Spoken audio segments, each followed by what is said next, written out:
فسبحان ربك عزة أما يصفون والسلام على المرسلين الحمد لله رب العالمين الحمد لله رب العالمين والعاقبة للمتقين ولا عدوان الظالمين والصلاة والسلام على أشرف الأنبياء والمرسلين وخاتم النبي وعلى آله وصحبه أجمعين رب اشرح لي صدري ويسر لي أمري واحلل عقدة من لساني يفقهوا قولي اللهم صل على سيدنا محمد الفاتح لما أغلق وخاتم لما سبق والناصر حب الحق والهادي إلى صراط مستقيم وعلى آله وصحبه حق مقدار العظيم بسم الله سبحان الله والحمد لله ولا إله إلا الله والله أكبر ولا حول ولا قوة إلا بالله العلي العظيم العزيز العليم عدد كل حرف كتب كتابك أبدا آبدين ودهر الداهرين جزا الله على صلى الله على سيدنا محمد وآله جزا الله على صلى الله على سيدنا محمد وآله جزا الله على سيدنا محمد جزا الله على صلى الله على سيدنا محمد وآله بسم الله الرحمن الرحيم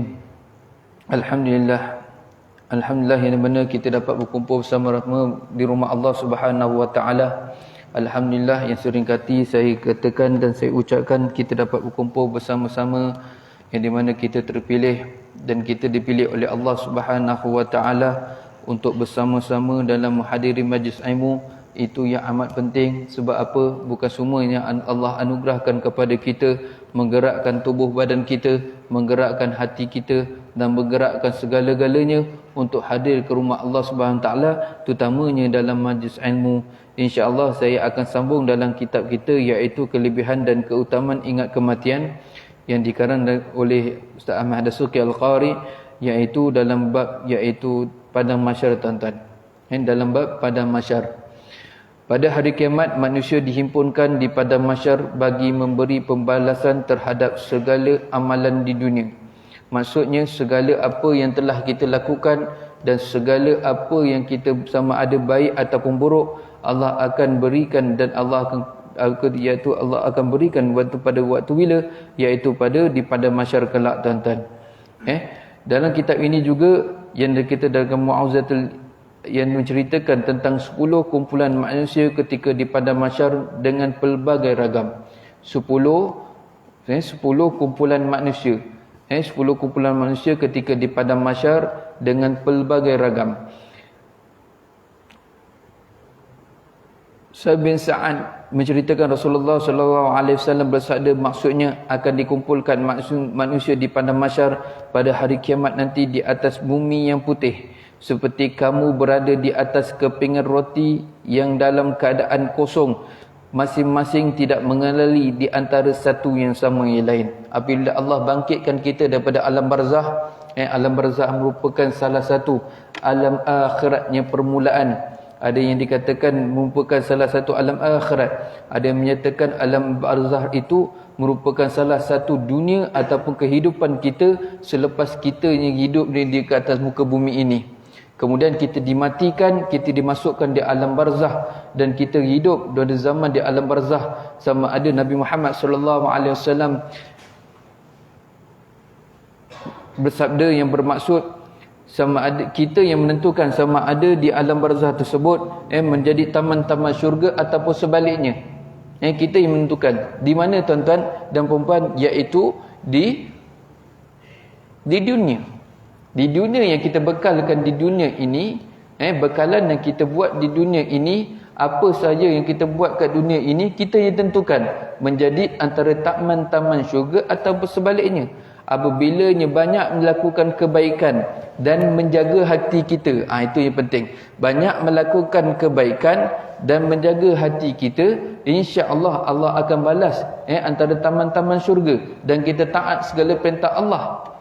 Kalau kita melanggar segala perintah Allah dan kita melakukan maksiat pula sebelum itu, maka pada ketika itu kita akan berada di alam barzah, iaitu dengan di sebaliknya, iaitu antara azab api neraka tuan-tuan. Antara azab api neraka, bukan berada dalam azab api neraka, antara azab api neraka. Orang yang mendapat nikmat-nikmat syurga ini, mereka ini apabila di alam barzah ataupun di kubur itu tuan-tuan, mereka merasakan begitu sekejapnya berada di dalam kubur. Sehingga kan biarlah dah dibangkitkan. Kenapa kejap benar? Padahal kan sudah berpuluh-puluh tahun, beratus-ratus tahun mereka di alam barzah ataupun kubur, tuan-tuan. Mereka merasakan antara nikmat-nikmat syurga itu rasanya kejap sangat. Apatah lagi merasakan di dalam nikmat syurga, tuan-tuan dan puan-puan. Allah, Allah, Allah. Yang di mana tak dapat bayangkan kita merasakan di alam barzah yang kita beradakan betul-betul badan kita, betul-betul diletakkan badan kita itu, kemudian dihimpitkan dengan tanah, dan atas bawah kiri kanan dihimpit dengan tanah, tetapi antara nikmat-nikmat syurga mereka berasa lapang di alam barzah tersebut. Walaupun kiri dan kanan kita mempunyai kubur, tetapi Allah berikan nikmat berasa lapangnya duduk di dalam alam barzah ataupun kubur tersebut. Kemudian di kubur tersebut tidak ada sesiapa yang teman, tidak ada siapa yang berteman pun, dan tidak ada siapa pun yang menunggu kita di atas. Hanya sesekali-sekala saja kita dizarahi, itu pun setahun sekali paling kurang, ada pun tidak pernah dizarahi.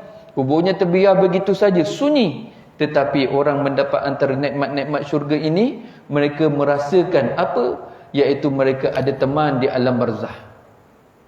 Salah satunya apa dia? Kita mengamalkan surah Al-Mulk seperti mana kita mengamalkan di masjid ini, iaitu selepas solat Isyak kita mengamalkan surah Al-Mulk, iaitu kita melakukan surah Al-Mulk sebelum tidur. Itulah peneman kita di alam barzah ataupun di kubur nanti kelak. Tetapi ada banyak lagi nikmat kita melakukan surah Al-Mulk tersebut. Itu hanyalah tersembunyi. Nikmat yang tersembunyi hanya Allah saja yang akan beri. Hanya Allah saja yang akan beri. Tetapi kita kena ingat, apabila kita melakukan satu amalan tersebut, maka kita kena ingat sesuatu perlu disertakan niat, dan niat kita perlu betul. Niat kita perlu betul. Maka niat kita mestilah membaca surah Al-Mulk tersebut. Kalau kita nak pembalasan untuk menemankan kita di alam kubur ataupun alam barzah tersebut, maka kita hanya dapat tu. Maka apabila kita niat kerana Allah dan Rasul, insya-Allah Allah akan berikan nikmat besar lagi, bukan setakat peneman di alam kubur ataupun alam barzah. Itu salah satunya, tuan-tuan, yang kita perlu faham dan kita perlu menjaga hati, iaitu niat. Niat tu amat penting. Amat penting, walaupun segala aspek ataupun segala segi ataupun perbuatan, niat itu amat penting. Tetapi janganlah kita melakukan perkara-perkara keburukan niat kerana Allah dan Rasul. Itu silap. Sebab apa? Melakukan keburukan, melakukan kemaksiatan adalah melanggar kepada syariat ataupun jalan yang telah ditunjukkan oleh Rasulullah sallallahu alaihi wasallam, yang diajarkan oleh agama yang Allah telah turunkan, iaitu Islam. Maka ia tidak selari. Maka kita tidak boleh menyamakan perkara yang baik ataupun buruk itu buat segalanya serentak. Itu ni, tuan-tuan.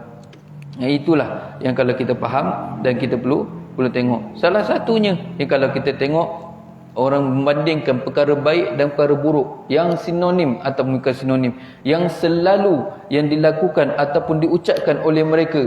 Mereka ni kadang-kadang mereka tak pakai tudung, tapi mereka ke apa? Tapi hati aku baik.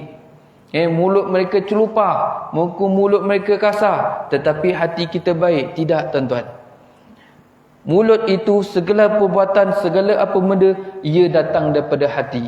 Apabila datang hatinya itu tidak baik, maka lahirnya zahiriahnya baik. Ia tidak baik.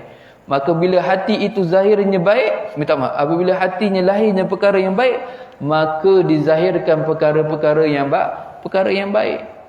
Itulah, tuan-tuan, yang kita perlu faham. Apabila dalam keadaan hati baik ini, kita melihat kepada hati. Sebab apa? Hati ini seperti raja. Hati ini seperti raja. Hati ini menghantarkan perkara tersebut kepada akal kita. Akal kita ini menggerakkan anggota badan kita untuk melakukan apa? Hati seperti raja, akal ini seperti pemerintah, dan anggota badan ini seperti rakyat. Itu dia, tuan-tuan. Itu yang kita perlu nampak dan kita perlu maklum. Tidak ada perkara yang baik seiring dengan perkara yang jahat apabila dilakukan. Ini paling dalam keadaan dunia akhir zaman, inilah perkataan yang paling kita keluar. Itu adalah untuk mengujikan keimanan kita. Sama ada kita terus berdakwah kepada mereka ataupun kita terus percaya. Apabila dalam keadaan gitu, bagus kata-kata mereka tetapi mereka ini tak pakai tudung, maka kita baguskan lagi, maka berdakwahlah mereka supaya mereka ini menutup aurat. Sebab apa menutup aurat itu adalah suruhan agama, apa yang disuruhkan dalam agama kita, iaitu disuruh oleh Allah dan juga disuruh oleh Rasulullah sallallahu alaihi wasallam. Maka tidak ada perkara yang baik dan buruk itu datangnya seiring. Kemudian Abu Bakar Ahmad bin Ali bin Khasir daripada Abdullah bin Mas'ud menceritakan bahawa Rasulullah sallallahu alaihi wasallam, ini saya terus sampaikan maksud tuan-tuan yang kita takut memendekkan sebab kita punya teks ataupun ni adalah panjang. Bermaksud manusia dikumpulkan pada hari kiamat dalam keadaan lapar yang tidak pernah dialami sepandang hidupnya dahulu. Maksudnya kita dalam keadaan lapar dahulu, rasa laparnya kita, tetapi di padang mahsyar kita tidak dapat bayangkan bagaimananya lapar. Di padang mahsyar bukan setakat itu, kita habiskan tuan-tuan berasa haus yang tidak pernah dirasai ketika hidupnya, dalam keadaan telanjang yang tidak pernah dilalui sebelum berada di padang mahsyar, dalam keadaan keletihan yang belum pernah dirasai sebelum ini, dan ada pada saat itu manusia benar-benar berada dalam keadaan pelbagai ragam.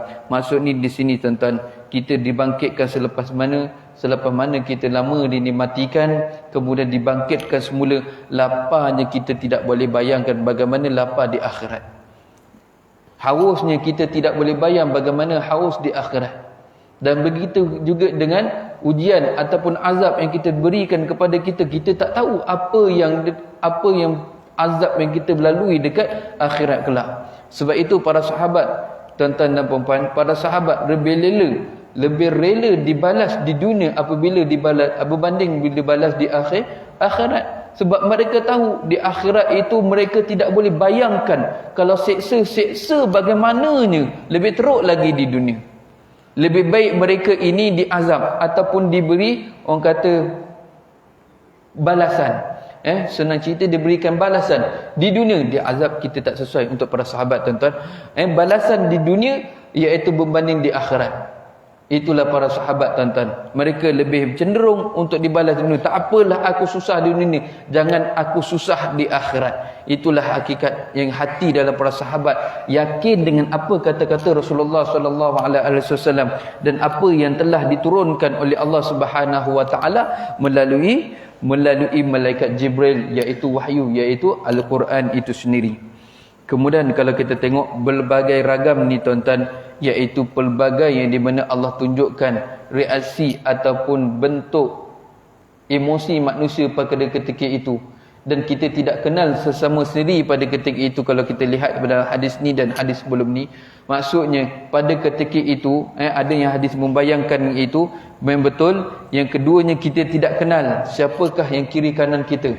Yang keduanya, mereka membahaskan adalah pada ketika itu mereka ini tidak sempat untuk memikirkan kalau seorang bapa yang begitu sayang kepada anak, kalau anak yang begitu soleh sayang kepada ibu bapanya, kalau di mana apabila pada ketika itu orang yang baik dan kawan yang baik begitu rapat pada ketika itu, dan pada masa di padang mahsyar mereka tidak akan sempat untuk memikirkan di manakah ayah mereka, apakah nama ibu mereka, bagaimanakah anak mereka, tidak sempat tuan-tuan. Bagaimana kawan-kawan mereka, tidak sempat tuan-tuan. Yang hanya mereka akan menunggu dan hanya mereka akan menghadapi, mereka ditayangkan di padang mahsyar kelak dengan perkara-perkara perbuatan yang telah mereka lakukan di atas muka bumi ini, dan mereka meniti dan menantikan apakah aku akan dibalas selepas ini. Adakah balasan itu baik ataupun buruk? Adakah aku ini dalam keadaan mampu untuk menerima amalan di tangan kanan, orang kata buku amalan di tangan kanan, ataupun sebaliknya. Bermacam-macam emosi, bermacam-macam fikiran pada berlaku ketika itu, tak mampu untuk dipikirkan ayah yang tersayang, ibu yang tersayang, dan juga anak yang tersayang. Begitulah keadaan pada mahsyar, begitu kucak kacir keadaannya. Sebab apa? Manusia itu dalam keadaan belenggu, apakah mereka akan ditimpa selepas ini? Rasulullah sallallahu alaihi wasallam berpesan kepada mereka yang pernah memberi makan kepada orang lain ketika hidupnya dahulu dan hanya mengharapkan redha Allah, maka Allah SWT akan memberi makan pada waktu itu. Rasulullah pesan apa? Jika memberi makan orang pada di dunia, maka Allah akan beri makan di padang mahsyar kelak apabila dibangkitkan dalam keadaan begitu lapar.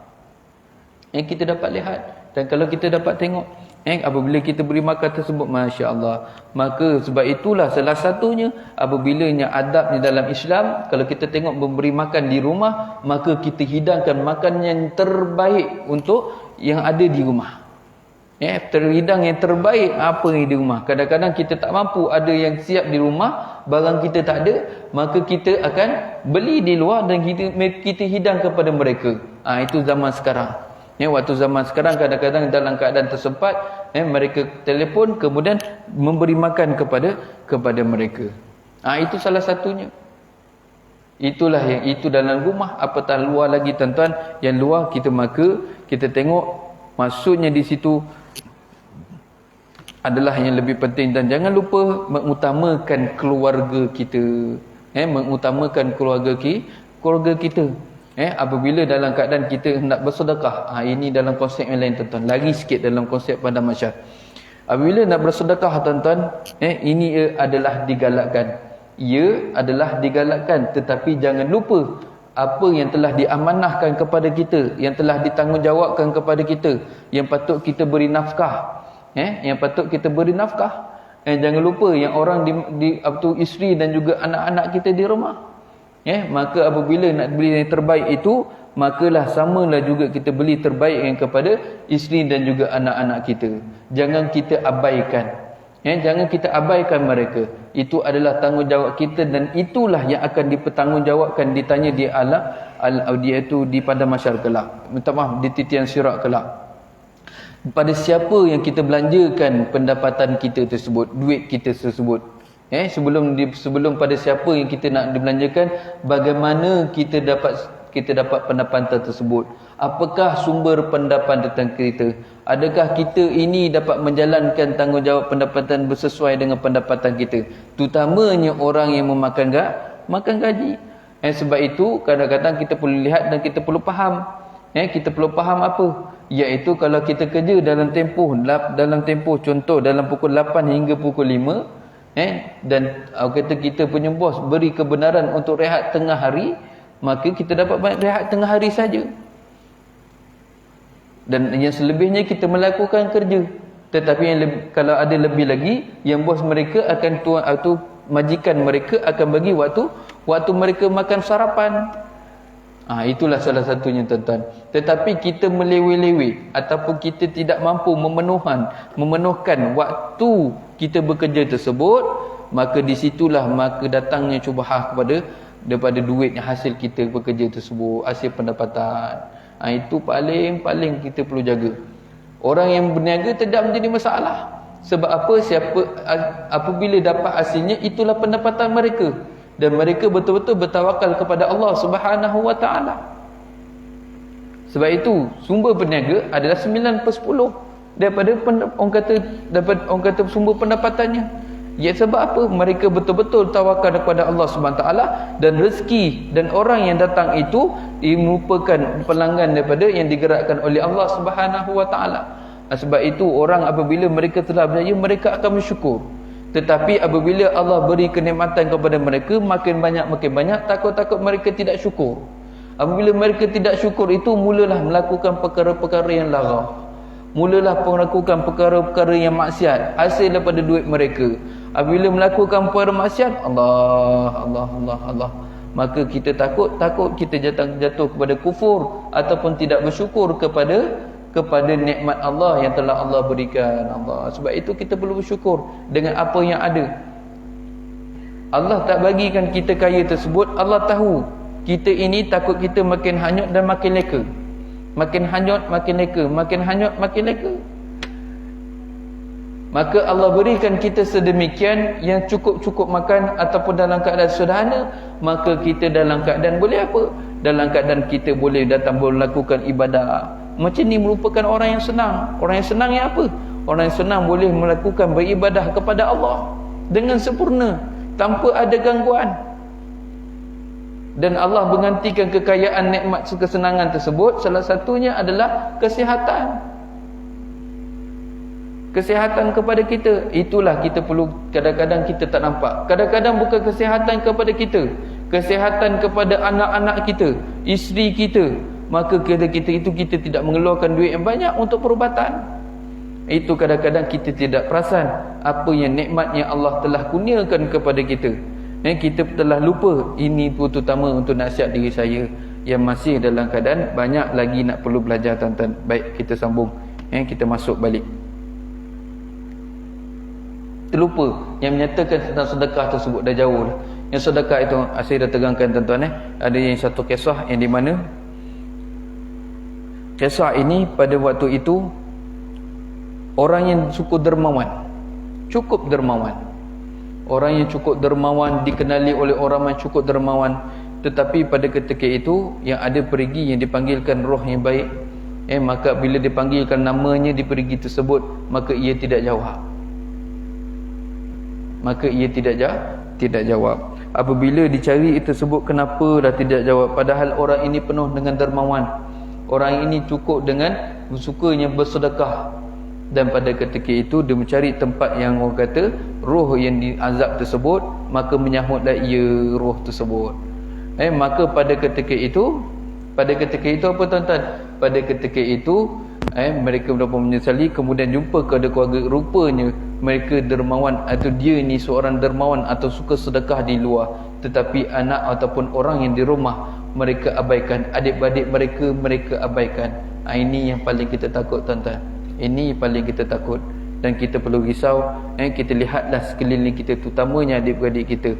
Tak kisahlah adik-beradik kita itu kalau kasar macam mana sekali mana pun, kalau ia dalam keadaan derhaka ataupun dalam keadaan begitu marah kepada kita, jadilah kita ini seorang pemaaf. Ini terutamanya nasihat diri saya. Jadilah kita seorang pemaaf. Maafkanlah mereka walaupun apabila mereka ini dalam susah, maka bantulah mereka. Jangan kita abaikan. Jangan ada takut-takut apabila kita abaikan, disebabkan abai tersebut sebab ada bekas dendam di dalam hati kita, yang mana beradik-beradik kita pernah kecilkan hati kita. Ini yang paling kita takut dan paling kita risau. Dendam inilah adalah merupakan salah satu penyakit dalam hati yang kita perlu hindarkan. Allah. Moga-moga ini terutama nasihat diri saya darah muda yang selalunya marah, adanya sifat ini perlu dielakkan, terutama di saya, tuan-tuan. Begitu juga kepada yang memberi minum kepada orang lain hanya kerana Allah, dia akan diberi minum kerana Allah dipandang mahsyar nanti. Mereka akan pernah memberi pakaian kepada orang lain dan dengan mengharapkan hanya keredaan Allah tanpa mengharapkan penghargaan daripada manusia, maka Allah akan memberikan pakaian pada ketika itu. Segala amal kebaikan yang dilakukan ketika di dunia juga hanya kerana Allah, mereka akan menerima bantuan daripada Allah, dan mereka yang membantu agama Allah, mereka akan dikurniakan ketenteraman dan ketenangan ketika menghadapi saat kacau bilaunya keadaan manusia di padang mahsyar nanti. Saya ulang balik. Segala amal kebaikan yang dilakukan ketika di dunia juga hanya kerana Allah, seperti mana, iaitu niat kerana Allah, mereka akan menerima bantuan daripada Allah, dan mereka yang membantu agama Allah, mereka akan dikurniakan ketenteraman dan ketenangan ketika menghadapi kacau bilau dalam keadaan manusia di padang mahsyar kelak. Ini kalau kita lihat, tuan-tuan, Allah. Apabila kita beri pakaian, bukan setakat makanan, pakaian, minuman, maka akan ada ini pada mahsyar. Apabila, ini poin paling besar, apabila kita membantu agama Allah, terutama di alam iaitu di hujung-hujung waktu ataupun di akhir zaman ini, maka pada ketika itu banyak maksiat, banyaknya fitnah-fitnah akan Islam, tuan-tuan. Banyaknya fitnah-fitnah akan Islam, maka kitalah yang akan bangkit dan kitalah yang akan berdakwah. Kita yang akan bantu tanpa tanpa memberikan kata-kata kesat kepada mereka. Tanpa memberi kata-kata kesat kepada mereka. kita telah beri contoh, salah satunya walaupun individu tersebut banyaknya kontroversi yang telah diadakan, tetapi dia telah menunjukkan jangan disebabkan satu keburukan mereka tuan-tuan, maka kita ini dalam kita ini mengkaburi segala kebaikan yang mereka ada. Ini perlu kita lihat. Apa dia tuan-tuan? Iaitu salah seorang yang pendakwah kita dulu yang telah membantu ramai orang yang berdakwah kepada orang-orang yang di lorong, maka mereka berkata dengan baik, mengajak kepada baik, katakan Allah sayang kepada mereka. Pada ketika itu mereka berminat. Apabila mereka dengar dakwah tersebut, mereka berminat. Mungkin pada sebelum-sebelum ini mereka jumpa orang-orang yang berdakwah yang menceritakan tentang azab, menceritakan tentang azab, apa yang mereka lakukan, tetapi mereka lupa hendak menceritakan tentang apa? Tentang apa benda nikmat mereka tinggalkan perbuatan-perbuatan ataupun maksiat yang mereka telah lakukan. Apabila kita menyatakan nikmat itu sendiri, insya-Allah mereka akan mencari sendiri walaupun kita ini tidak berada di samping mereka. InsyaAllah mereka akan diberi hidayah oleh Allah Subhanahu Wa Taala, dan insyaAllah mereka ini nampak Islam itu lembut. Islam itu adalah agama yang lemah lembut dan tidak dalam keadaan yang kasar. Itu yang amat penting. Ia berkata, kalau kita tengok dalam kitab Nasihat Buat Hati karangan dalam Habib Al-Zainal Abidin menyatakan, yang ada menyatakan, iaitu bab menyatakan Islam mengajar kita dengan lemah lembut. Islam mengajar kita dengan lemah lembut. InsyaAllah akan datang, kalau saya dalam keadaan akan ada lagi insyaAllah minggu depan, kalau Ustaz Afifuddin tidak ada lagi, saya bertukar dengan orang kata dengan waktu Ustaz Afifuddin. Ustaz Afifuddin patutnya minggu ni saya bertukar dengannya. Kalau Ustaz Afifuddin minta tolong lagi, insyaAllah akan datang, saya akan bawa kitab yang menyatakan Islam mengajarkan kita lemah lembut. Bagaimana menyatakan Islam mengajar kita lemah lembut tersebut, nanti kita nyatakan minggu depan hari Rabu insyaAllah. Yang menyatakan dekat sini, apabila kita melihat mereka menghina, itu orang Islam tuan-tuan.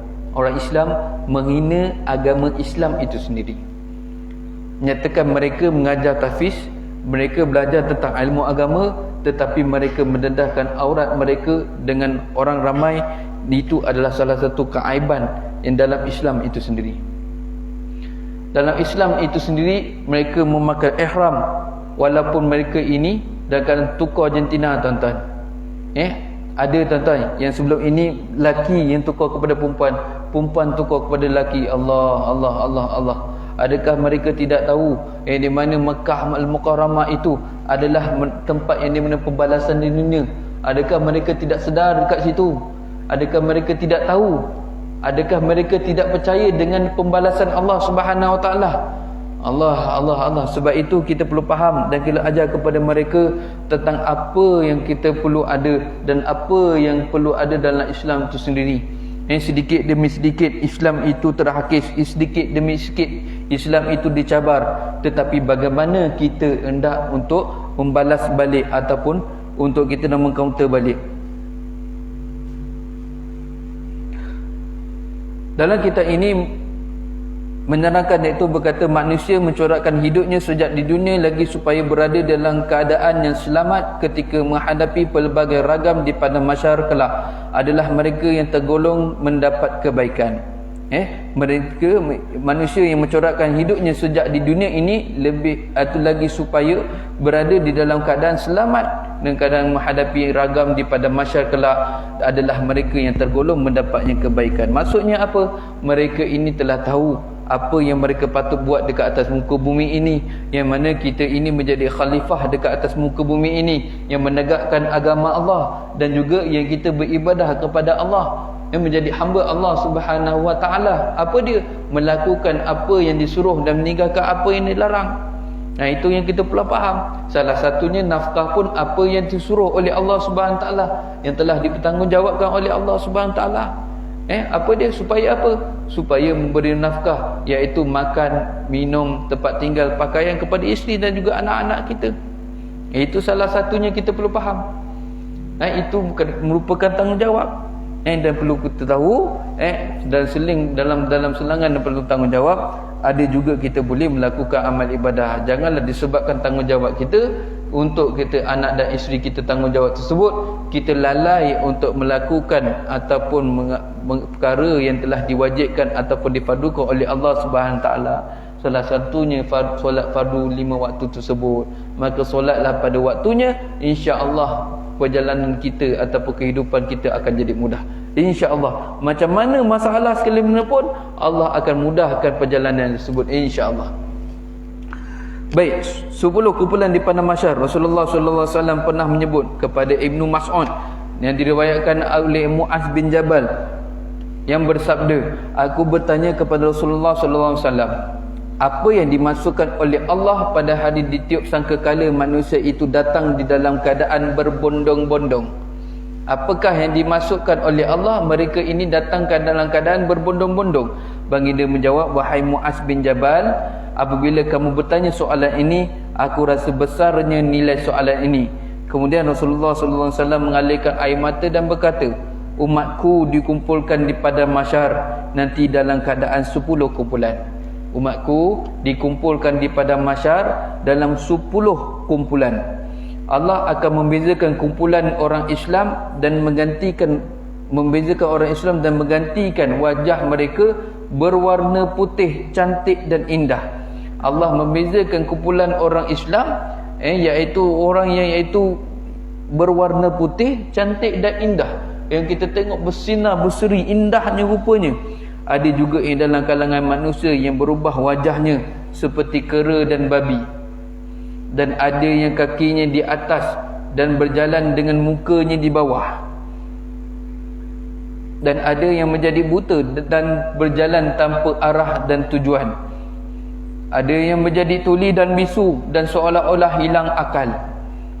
Manakala ada juga yang kalangan mereka menggigit lidahnya sendiri yang panjang yang menjulur sehingga ke paras dadanya, sehingga akan mengalir sesuatu yang busuk daripada mulut mereka, hingga menjadikan penduduk di padang mahsyar pada ketika itu jijik melihatnya. Ada juga manusia memotong tangan dan kaki mereka. Ada yang dipalangkan diri mereka di tengah-tengah neraka. Selain itu, ada juga kalangan manusia yang berbau lebih busuk daripada bangkai. Manusia lebih busuk daripada bangkai, bagaikan memakai pakaian yang diperbuat daripada api. Manusia ditukarkan oleh Allah menjadi wajah kera, kerana ketika mereka hidup di dunia dahulu sering menyebarkan fitnah dan memecah belahkan manusia. Manakala manusia ditukar menjadi babi adalah mereka yang bakhil dan memakan harta haram, termasuklah harta anak-anak yatim. Saya ulang balik, yang tukar jadi kera itu mereka di dunia sering menyebarkan fitnah dan memecah belah manusia. Manakala manusia ditukar menjadi babi adalah mereka yang bakhil, atau dalam kata lain kedekut, ataupun memakan harta haram. Manusia yang berjalan dengan kakinya di atas dan mukanya di bawah. Kakinya di atas, mukanya di bawah. Bukan tangan tuan-tuan, mukanya di bawah, adalah orang dahulunya memakan riba.